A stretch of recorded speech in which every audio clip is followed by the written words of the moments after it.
Good afternoon, everyone, or good morning if you're on the other coast than I am. Welcome, and today we're going to be talking about career pathing, which is a topic of great interest, judging from the volume of people that have registered for this particular webinar. My name is Linda Janak, and I will be your speaker for today. I'm also the head of TalentGuard, which is a talent management company here in Austin, Texas, and we specialize in providing talent management software as well as consulting services to both large and small organizations. And so if you have any questions at the end, please hold them till the end, and you can chat them over, and I will try to answer as many questions as I can during the allotted time. In addition to that, thank you very much for sending over the questions beforehand. Those helped a lot in helping to create a presentation that will be beneficial for you. So what I'd like you to do first is meet Eric.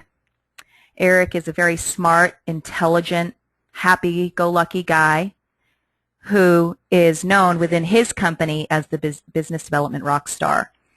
And Eric has been with the company for a little bit of time, and we're going to explore that momentarily. But let's get to know Eric a little bit better first. Eric works for John.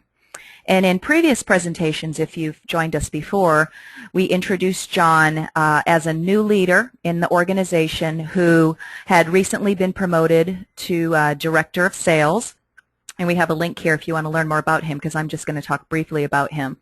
He's the Director of Sales. He's been recently promoted, and he's not real comfortable in his position. It's the first time having a large organization with lots of very smart, intelligent salespeople and business development people that he's leading. So his manager had initiated a 360 to help John get a little bit more comfortable in his role, and now that's where he's at with he's kind of working on his own plan, and now he has employees who want their own plan. So this is a story about how do you do career pathing in an organization, whether you're flat, whether you're a single location entity or a global business. So Eric and John have been talking a lot about Eric's career, and in a global world, all of those conversations don't happen face to face, and this is just an example of a conversation that happened between Eric and John via chat, where they're trying to dialogue. And if I'm too loud, somebody let me know on the other side. Just chat me. So they've been talking a lot about Eric wanting to enhance his career and make some progression and move along and figure out what's available. And John, who has also gone through some career pathing in the organization, is trying to figure out how to best help him, because he's not sure. He's navigated the organization himself, not really sure about how to help others because he kind of made it happen, and wants to help Eric in a big way. A little bit more about Eric. He's very smart. He has a solid track record. He consistently hits his goals. He's high performing, and he's applied for a couple different promotions, not only with John, but in other groups within the same role of business development. But he's not really sure if he wants to stay in business development or sales. And he's having a very difficult time trying to figure out if his skills will transfer into other roles in and across the company. So obviously, Eric is feeling a little stumped. He's very bored. He's frustrated in his position because he wants a change. And there was a recent survey that came out where it was a statistic that said 54% of all employees feel like Eric. They're wanting to be able to have some career progression, and that doesn't necessarily mean up the ladder. It can also mean across the ladder. And when we talk about career pathing, our philosophy really is to look across the lattice and not just up. So you'll hear a lot of that terminology today. So Eric's question for John and for everybody else in the company: where do you see me going in this organization? And this is a question I'm sure that everyone on this telephone call today has heard over and over again, whether you're in HR, whether you're a line manager. And it's frustrating for us when we really can't answer that question. Sometimes it's because we don't have the opportunity, and sometimes it's because we don't have the structure to support the facilitation of answering that question. So obviously, John is worried. He's very concerned that Eric may leave the organization, and with Eric being one of his top performers and hitting his quotas year over year and month over month, John doesn't want to leave him because that could significantly impact his performance. And even beyond that, even though John doesn't want to lose Eric at all from his team, it's even worse if we would lose him from the company because he is such a high-value contributor and has brought a lot of value internally in terms of customers, revenue, and process. So John really, as a manager, wants to help Eric develop. So let's spend a couple of minutes looking at Eric's career. So Eric Rand, you can see he's working for a medical device company. He started his career early in 1996 at a company called Medco, and you can see from his career progression that he started as an inside sales associate. Then he moved on to another company called MedRx and got a little bit of a promotion or a bump there, and moved on to a company called HeartPro, where he had his first opportunity to become a team lead.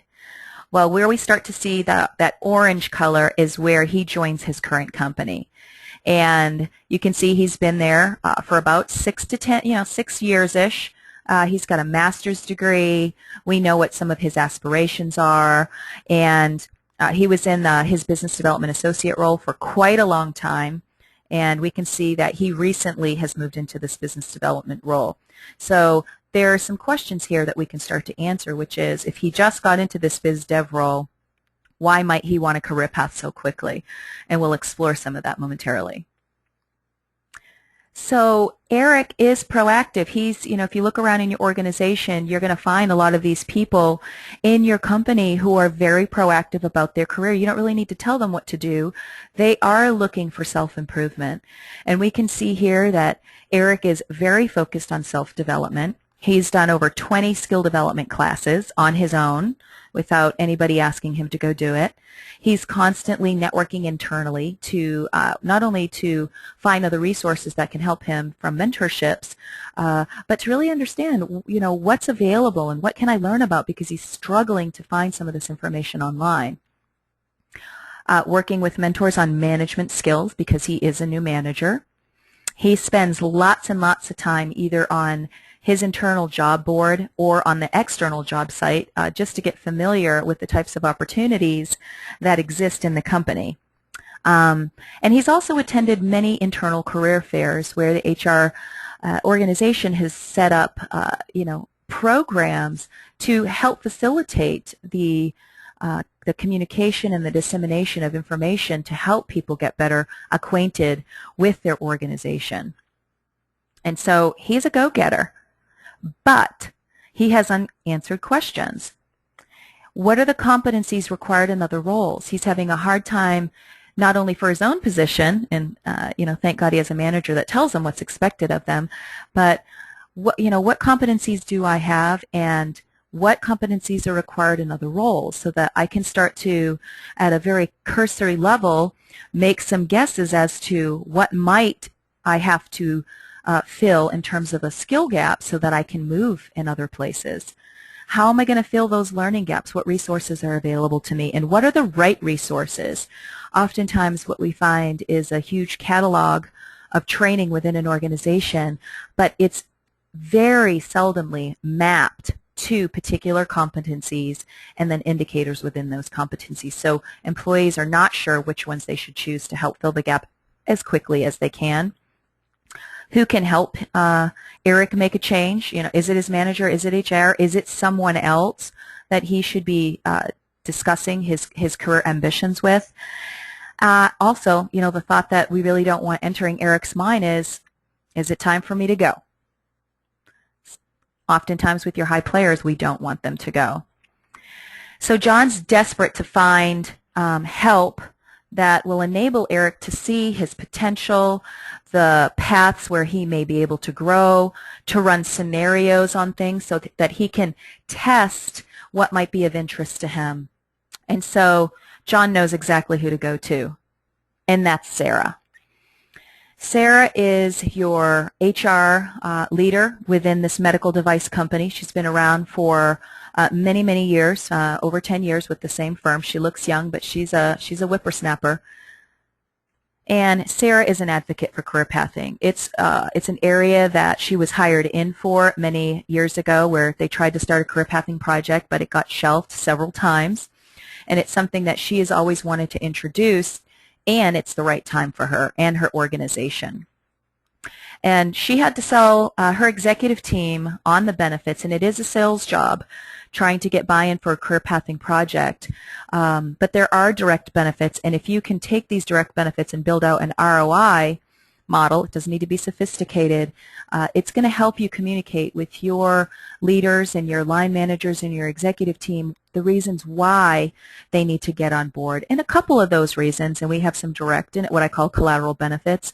You have a ready pool of leaders because career pathing is so closely tied to succession planning. We're going to explore that momentarily, but that could really be a strong catalyst for introducing career pathing within your company. It significantly lowers turnover, it increases job satisfaction. If you've been in HR, you've heard it over and over again, and you understand these benefits. So how do you really get it going? Well, Sarah lives and breathes by 3 best practices, and this is basically her high-level framework for how career pathing is going to work within her specific and unique company. First and foremost, she knows that she needs a process to deliver. So really, where is the anchor in the organization so that she can develop a career pathing model that works for her company? The capacity to deliver it. How are we going to facilitate these vertical and lateral transitions internally? And then you have to have a capacity to support it. So how are we going to enable the employees that may be in entry-level positions to migrate to new roles? And this goes to the resources and the time and the team to make it happen, because it requires a team for sure.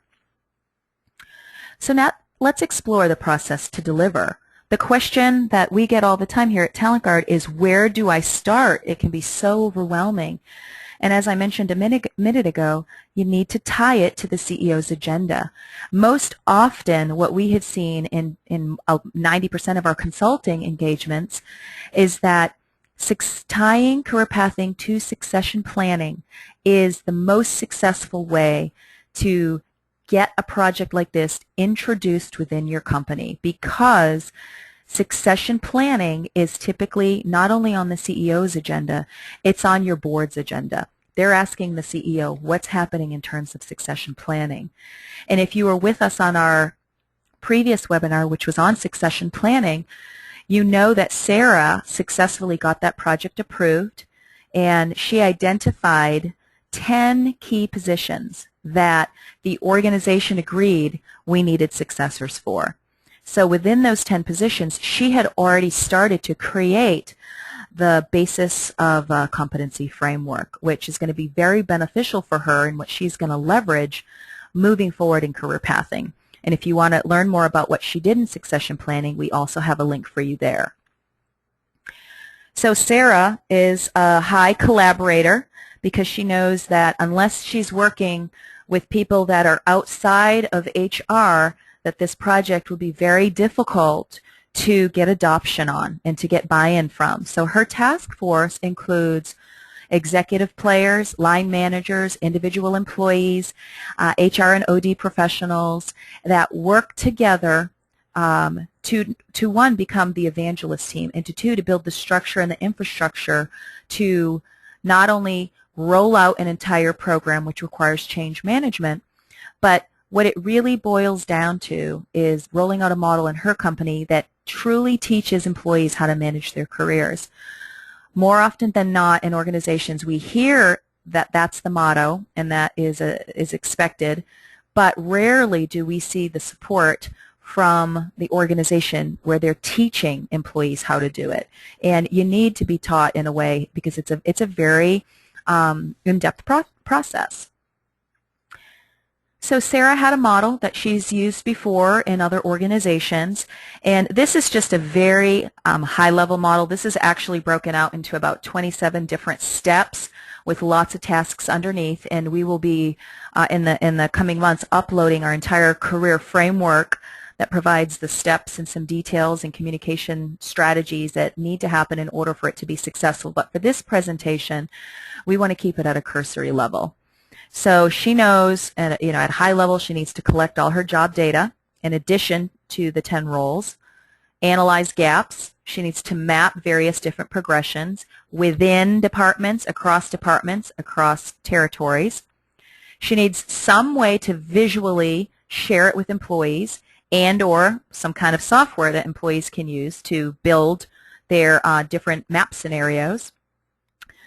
And having career pathing is only half the battle. You need to be able to support it, like we said, and so that capacity is ensuring that you have the right resources, whether it's internal curriculum that your OD team has developed, or whether you're using training vendors, or you're going to develop something, or even outsource it to someone else. We need to be able to support the various paths that we want to see developed in the company in the future. And then we need a development plan, and we need an in-depth development plan that is very specific, and it has some timelines, and you manage it like a project. But we also need that because people need to be coached towards success. So let's talk a little bit about that job data. The number one fundamental of any career pathing project is your job family structure. This is a very basic example, and I'm using sales because that is what Sarah had built out as one of her key positions prior. And you can see here we have the third row down. We have a key role. That was identified in the succession planning as a key role. So what Sarah had to do is really understand, well, within sales, do we have a formal job structure? Do we have a formal job structure in marketing? Do we have a formal job structure in accounting and finance? You need to have it, and it doesn't have to be large. It can be small, and you're seeing a very traditional one here for a mid-sized company. Your inside sales might have 2 separate roles, but you need this so that we can start to create some standardization across the company. Because when you're doing career pathing, it's a lot of job matching and a lot of gap analysis, and if you don't have a standardized method for how we're going to evaluate across roles, it's going to be very difficult for you moving forward to be able to provide employees with the kind of information that they need to develop. So you can see here, I'm just showing you 5 levels from inside sales to sales management, from an associate inside representative to the vice president. This is one department. Once you go across the departments, and as you can see in this, and I know we have some very large organizations on the phone, this is your most basic model. Now, where it adds complexity is when you have levels and grades, because those all have to be factors in the way that we do career pathing and the differentiation between the levels and the grades. And so those have to be clear as well if you have that model. So I always recommend that you start with the department level.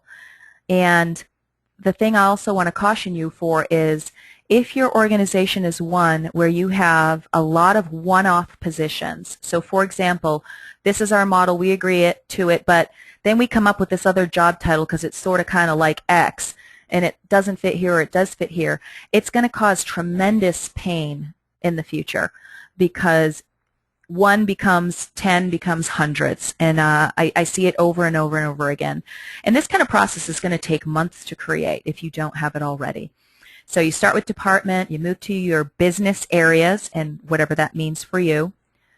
Once we get the business areas, then you move to region, then country. And it really is important to start that way. Career pathing is something that you start small and you expand as you gain success with it. And as an extension of the family structure, you then need to have a competency profile, or job profile, if you will, that includes experience requirements, credentials, what competencies need to be demonstrated, and the list goes on. This, I'm just giving you a basic example, but we need to have that across the entire job family, because we need to be able to show the distinction from the lowest level role to the highest level role, with the core reason being is we need to identify the gaps between the roles. And that data is going to pass forward to help us when we're doing our comparisons to build your role progression profile first. So typically what we do is we start with the core role. In this case, if we look at the bottom of the example, we have a telesales manager. That's your core role. And then what you need to do is identify what are all the feeder roles in. And you can see we have several: telesales leader, operations specialist, inside sales supervisor. Well, how did we know they were feeder roles?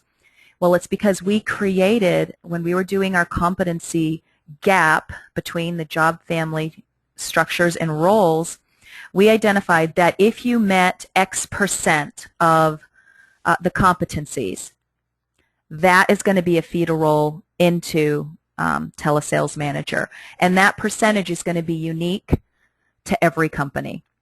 And I can see we have questions, and I will try to answer them as we go.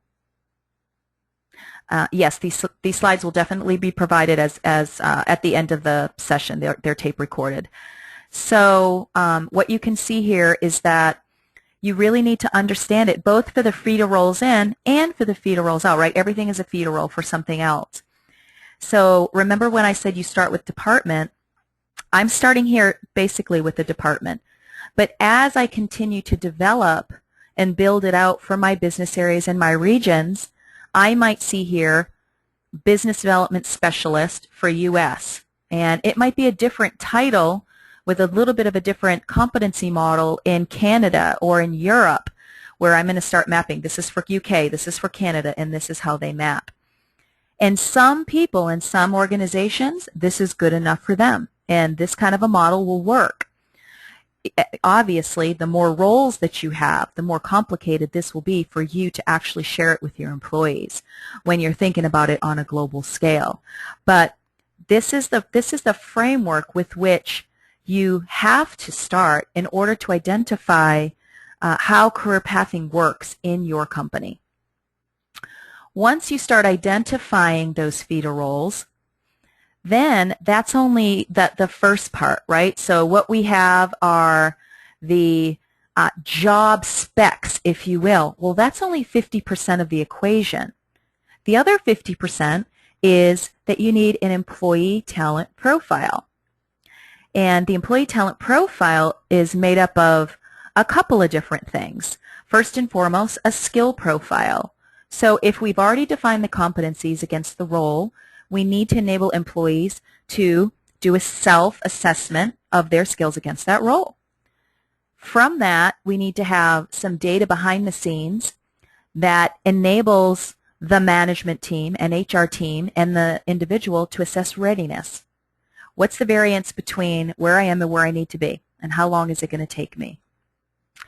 In addition to that, in order to really make sure that the process is solid, what we have found is managers want to be able to review and have input to those, profiles, if you will, to be able to look at how has the employee done a self-assessment, and do I agree or disagree, and be able to sign off on, yes, this looks accurate.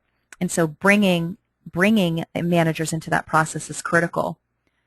And what that does for you is once you have that job profile and then you have that employee profile, we can begin to identify gaps. Now, if you're using an Excel spreadsheet, it's going to be done manually, and it can be done, and we've done it for organizations.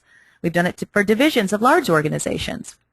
It's a little bit harder and more time-consuming, but it can be done. Or you can go with an automated solution. So let's talk about that, the capacity to deliver. Sarah has a quandary. Her team, her task force, is trying to decide the best way to make it easy for employees to use the information. And that is a key term, easy. Once we start making it difficult, so for example, we saw in one organization they were adamant about keeping it manual, and then the employees were frustrated because they were still having a hard time making the connections between the gaps. It was just time consuming. So they loved the process, but it was just taking too much time, and there's a little bit of interpretation, if you will. So is it manual or is it automated? Oftentimes we suggest people start in a manual fashion because you really get to understand the process for your specific organization. You get to work out the kinks. You get to pilot it. You get input. You get feedback. You're testing your theories. Then automate it. So I think as a best practice, it's just something to consider as you're thinking about rolling out career pathing. So from a manual perspective, these visuals, you've probably seen them before.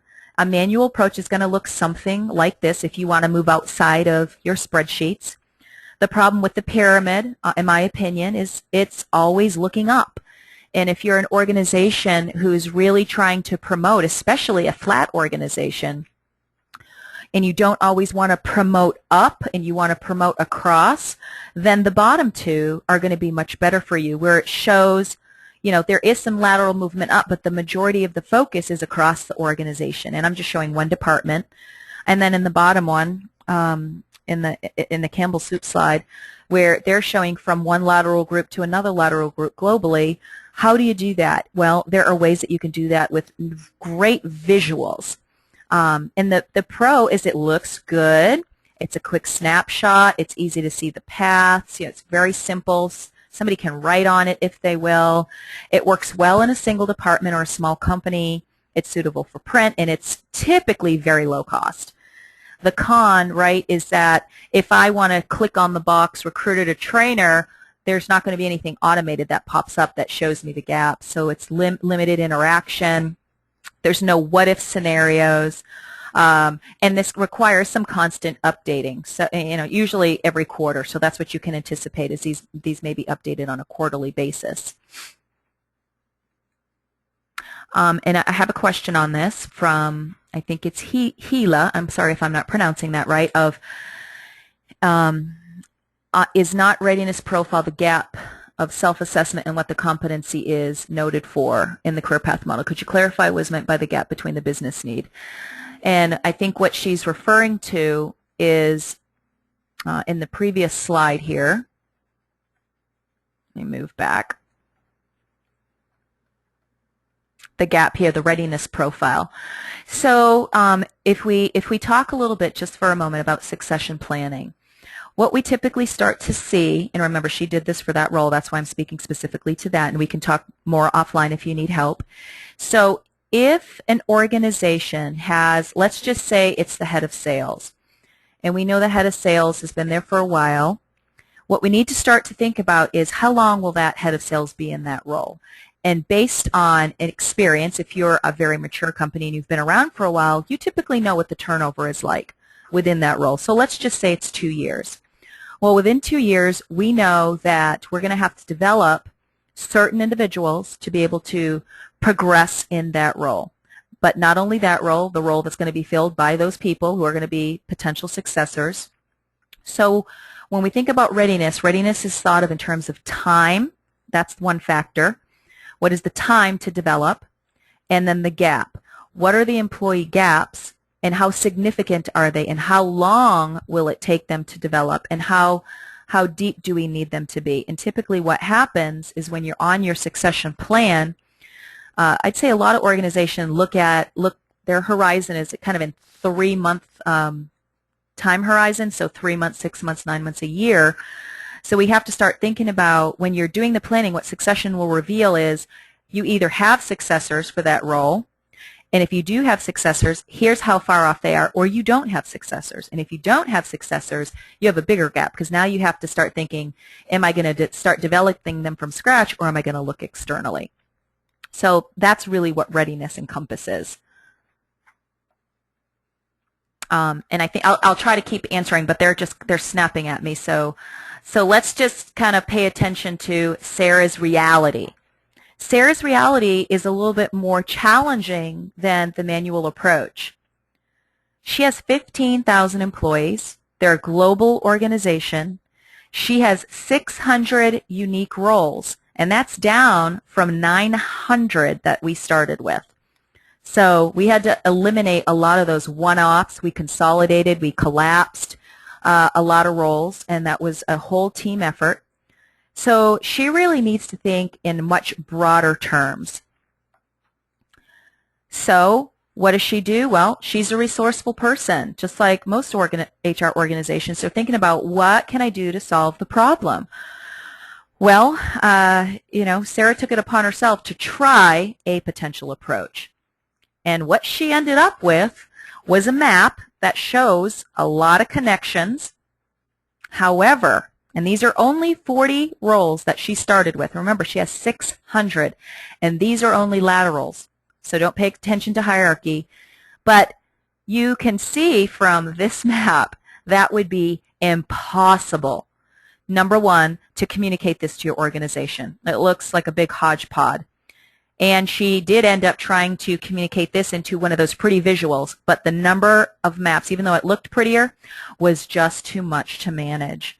And I always say that if you're going to be above 30 roles, which can have many different connections, and each of these connections you can see has about 4 or 5 ins and outs, you're going to end up looking like this. So just keep that in mind as you begin to roll out your family structure.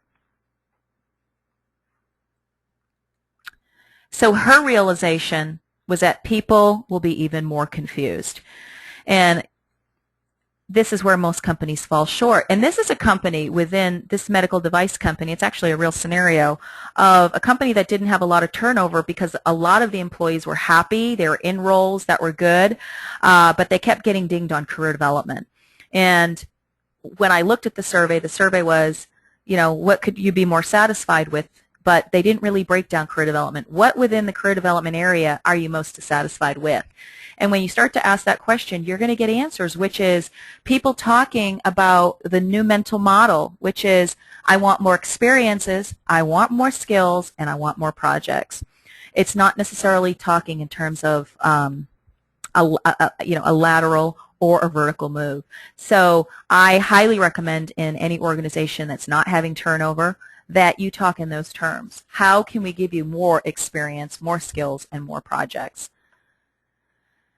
So how does a company then approach career pathing, sometimes when the budget's limited, sometimes when the HR staff is really inundated with other projects and they don't have a huge team to support it?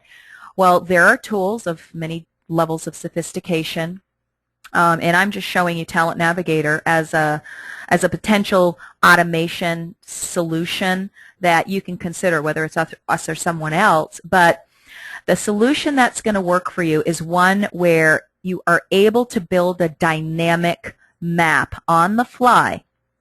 And let me just describe a little bit more about what that means. Let's take again that telesales assistant in here. And this is just in a muted green, but this actually has lots of color to it in real life. But telesales assistant, let's just assume that that's in blue because that's your starting role.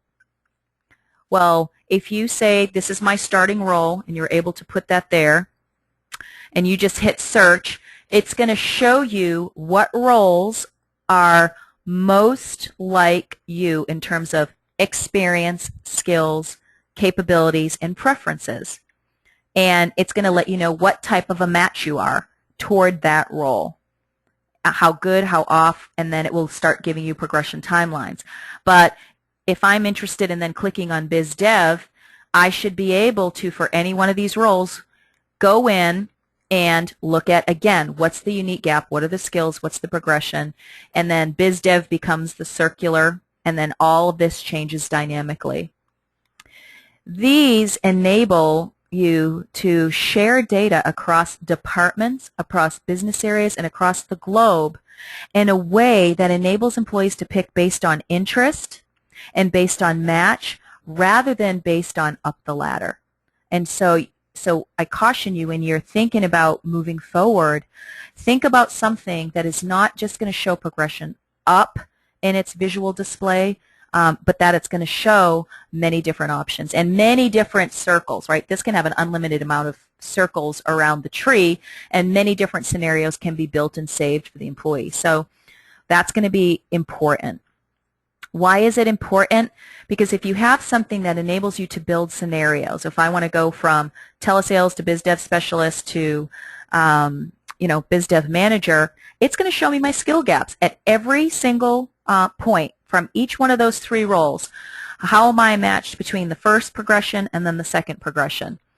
And then, and then it will show a bigger gap if you're going to move into, being a financial analyst, for example, starting in biz dev.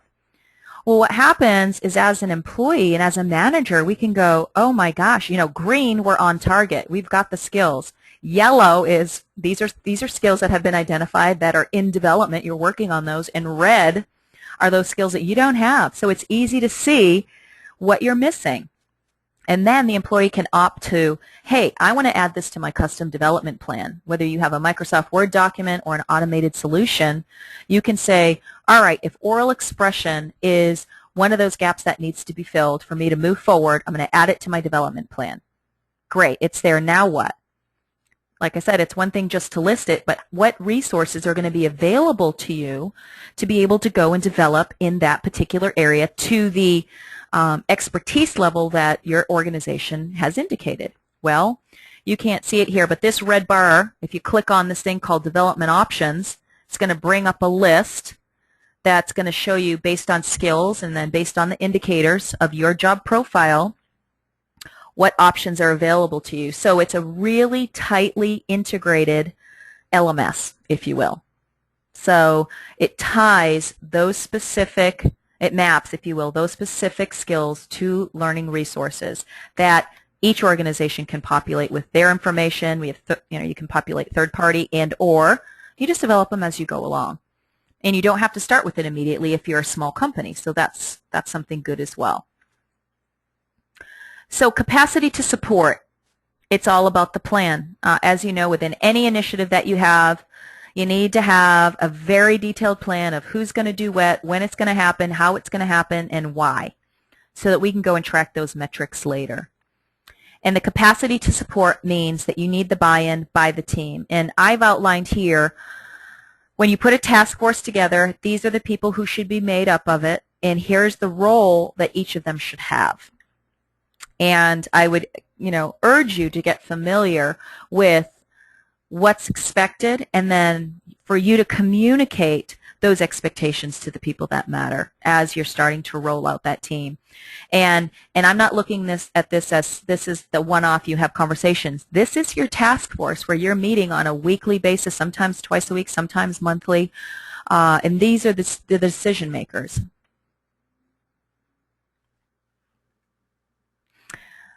So be careful not to underestimate the coaching factor. It's one thing to have an incredible career pathing framework, to have the resources, to have the tools. You're getting adoption. But remember, people are people, and people oftentimes still need help. So one of the things that we've seen work really well, a very small scale to very extensive scale, is what we're calling a career service mentality. It doesn't necessarily need to be a specific center, but one where, almost like your EAP program, one where we have solid support, solid marketing, solid communications around when it's appropriate for people, for employees, to ask career questions in a very safe and confidential manner, because sometimes it's very uncomfortable for employees to say to their manager, for whatever reason, it may be their specific profile, they're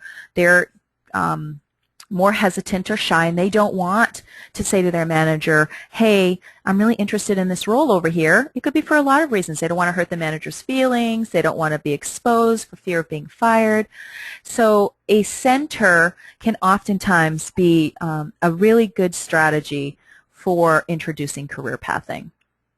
And typically, the mission would be to have people who are career coaches, not necessarily by profession, but by training or certification, where HR can add on to their toolbox of expertise, so that you can coach employees and line managers on people matters, and we're specifically talking about career development. Advise them in career planning. What should they be doing? What could they be doing better? Where are they doing it right? Where maybe are they not doing enough of it? And then this is the organization that tracks the indicators for career mobility. How many transitions have we had? How long has it taken? So that way we can truly demonstrate the value of the impact of career pathing. And oftentimes, if you've been in my other presentations, you know we love Fran because she is the ultimate career coach. She really understands how to help people build career roadmaps to resolve challenges, and she was trained as a professional in career management, and we've provided a link for you there to learn a little bit more about how that could work in your company. So the next chapter, and then I'll answer everybody else's questions. The next chapter is because HR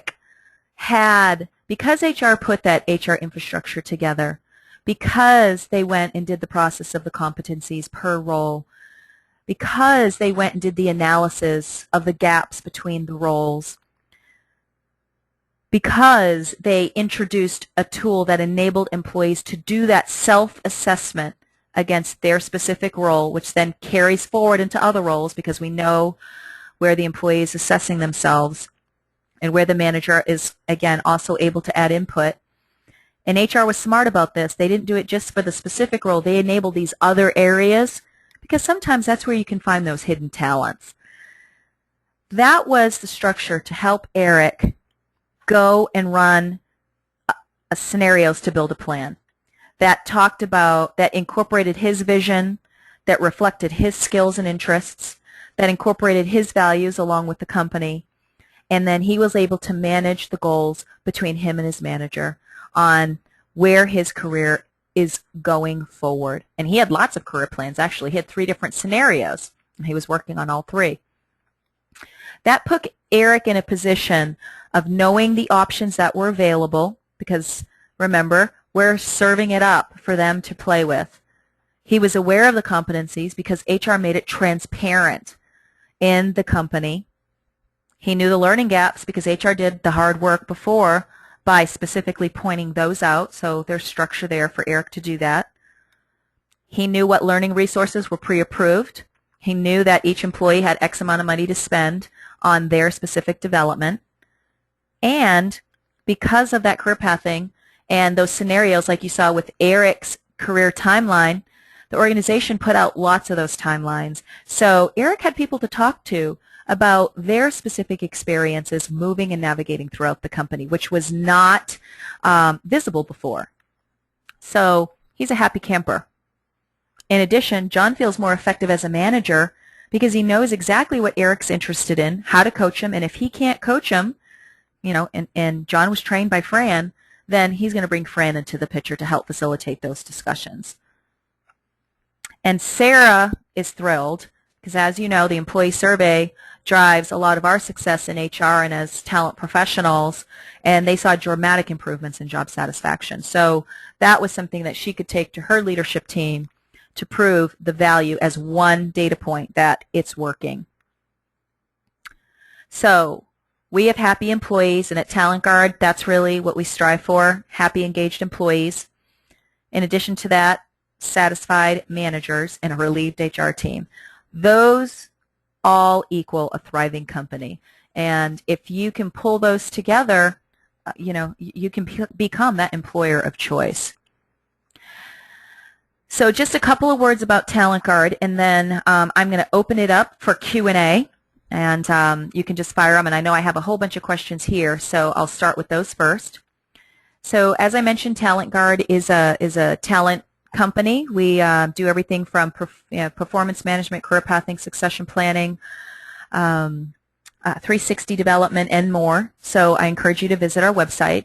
And about 50% of what we deliver is consulting services. So it says a lot about how we approach our customer engagements because we look for how to solve the problem first. And then once we solve the problem and have the right process, how do you automate it with technology? We do have a product called Talent Navigator that does lots of features. It has lots of features for employees, from running an unlimited number of scenarios across your entire organization and serving it up in a very user-friendly way, to building all your customizable job profiles. It incorporates your talent profile, so you can do what we call matching. The tool also, once you're done and you say save it, the employee can see the number of moves that were lateral and up, so it actually does build a really pretty path. It demonstrates your gaps in a very colorful, straightforward way. Maps your goal. I mean, you can map your goals to your development, and then you can manage your development plan just like a project plan. Am I on target? Am I off target? What do I need to do? And enables that social collaboration where you can incorporate multiple feedback from people internal and external to the organization to help you move forward. So just a little bit about that. A couple of things, if you want to talk to us about career pathing, I encourage you to give us a call. We can also do a demo for you. And in addition to that, we have several upcoming webinars.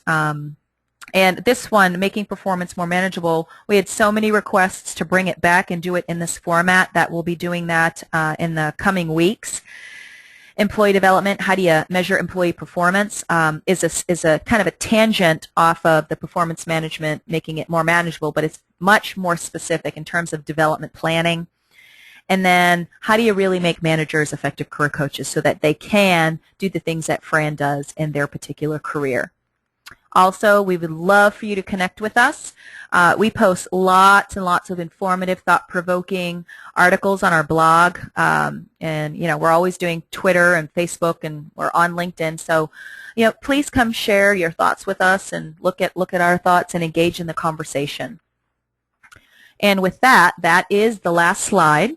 And I'm going to open my question screen and go back as far as I can. And just give me a second here to look through and find my spot.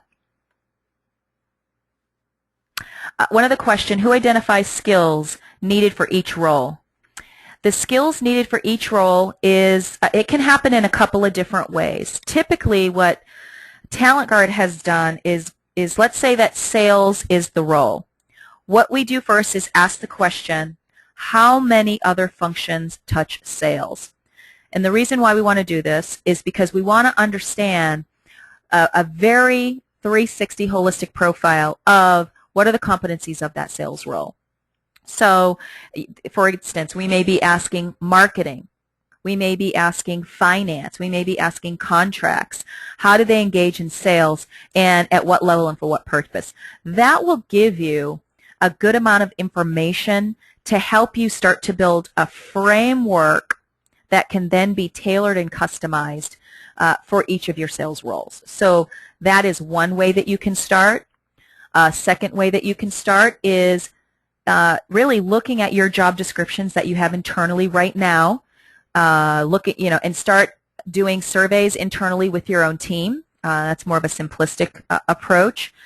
Another approach is, well, what are other people saying are core competencies in terms of industry best practices for someone in sales?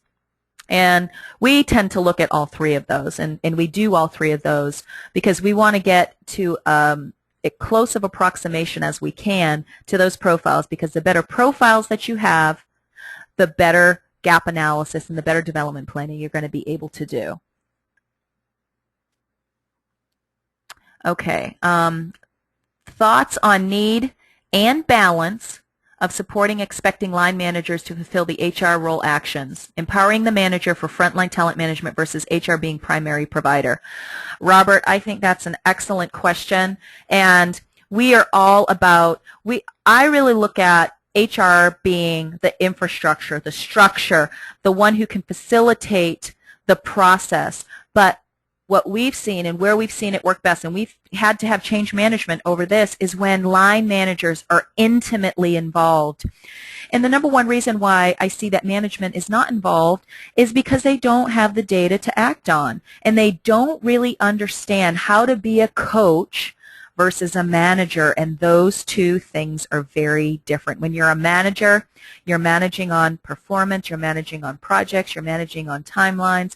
When you're a coach, you're managing on emotion, you're managing on values, you're managing on interests, you're managing on vision. And so sometimes those get so closely integrated, it's hard to separate them. But when you are trained as a coach, you know when you're using that hat versus the other hat. And so if you can train managers to think about career pathing and how to move and navigate the organization, Some will be better than others, but at least you'll be talking the same language, the same framework, the same vernacular internally. And what does it mean internal? And what does it mean by experience? And what does it mean by skill? You have to start at that basic level. And the most successful organizations are those that do bring it down to the line manager level and empower it through training, resources, and tools. So do we have additional information or presentations on internal career fairs and what types of structure and information is disseminated during those? Wow, I have done lots of those internal career fairs. I'm not sure if I've documented. I've certainly set up services to deliver it, but I don't think I've documented it. But I'm happy to talk to you, Monica, about the things that I've done at career fairs that make it successful internally. So just send me an email after. What's the price range of Talent Navigator and where does it start? Lacey, I'm happy to talk to you about that. It's literally priced per employee, so it's an easy entry point and it scales as your company scales. So if you'd like to follow up with me after this call, I can help you with that. Again, the copy of this presentation, once we're done with all of the questions, it takes a little while for GoToMeeting to process it, but we will publish it on our Webcast page, the same page under Webcasts, and we will be sending out a link for everybody who registered so that you can go replay this at a slower pace, if you will. I know I talk a little bit fast. In addition to that, we always publish the slides. So if you have trouble with video or you need to take it on the road with you, you can do that as well. How many of my clients have a competitive product? How compatible is it with my product? Thanks, Maria. Yes, we actually do have clients who use competitive products and who use Navigator. I'd have to go back and look at the database. I don't keep track of those numbers specifically, but our tool it can integrate with an HRIS. If you don't have any technology, it can be used as a standalone. If you're using, for example, a competitive performance management or goal management, and we want to leverage the data and the talent profiles from there and shift them with ours, we can do that as well. I would have to know more specifically about what you're talking about. And then Wendy has a question. What are your challenges with linking, this might be an extension, linking the company's current HRIS system? What systems have you linked with in the past? We've linked with lots of different systems. So I can also take that offline with you as well. But what happens typically is the first question when you're dealing with an HRIS is, what information, right? So HRIS is about a back and forth. What data do we need out of the system to start to populate a career pathing tool to make it effective? So let's first and foremost look at what data is required. We know what data is required on our end, and does your HRIS system have that? That's the first thing you do. But what you also want to ask is, well, what data do we want to be able to populate back into the HRIS that isn't in there today? 9 times out of 10, it's not the process of populating back in. It might be a one-time upload. So the question is, do you want to have a one-time upload so you have the information and you do that periodically? Do you want to have something that's batched every night? Do we want to have something that's real-time? It really is just dependent on what your infrastructure look like, what type of HRIS system, are you using Oracle, using SAP, are you using a freeware, open source technology? Are you using a Workday? There are lots of different tools, and we can talk to you about that offline. But it's definitely possible, and we've done it. Okay, question. Have you had success in the public sector, local government? We have clients, the United States Army, Austin Energy. Austin Energy did a huge project with us on career pathing, specifically training all of their HR staff, one, on our PCM credential, but then also how to handle it internally. And they have not yet automated that.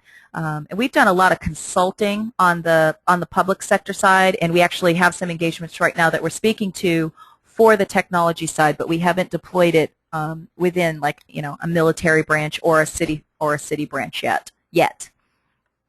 But we have other technology there, just not the career pathing module. Okay, let's see. Do you offer mentor tools also? If so, yes, we do have mentor tools. I mean, are you talking about, Lacey, the mentor tools for within the actual software, or mentor tools for career fairs. Just let me know if you want to take that offline. Just a little more clarification. Thanks, Maria. I got your question on technical white papers. Let me talk to the team about that, and we can send some your way. And or talk to our IT consultant. Super. We can do that. Thank you for all your questions. Are there any more questions before we sign off?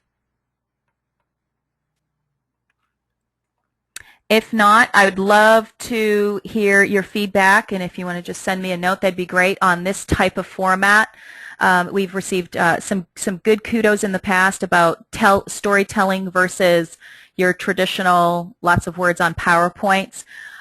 We are also going to be taking each one of these stories and building out, a lot deeper storylines with the characters. So we'll be doing that. So if you have any ideas on where you'd like to see a more formative storyline, whether it's a particular division like engineering career paths, a more flat organization, or a particular challenge that you're having in your company, let us know, because we do spend a lot of time looking at the questions, looking at the feedback before building these. So that would be wonderful for us to have as we continue to build these out for you. Great. Thank you for the feedback, everyone. I really appreciate it, and I look forward, and I hope you will join us again in our future webinars. And if you have any questions, again, please feel free to send me an email. I think you have my email since it goes out from GoToWebinar, and or give us a call, and I'm happy to help with any questions that you have. Have a wonderful afternoon.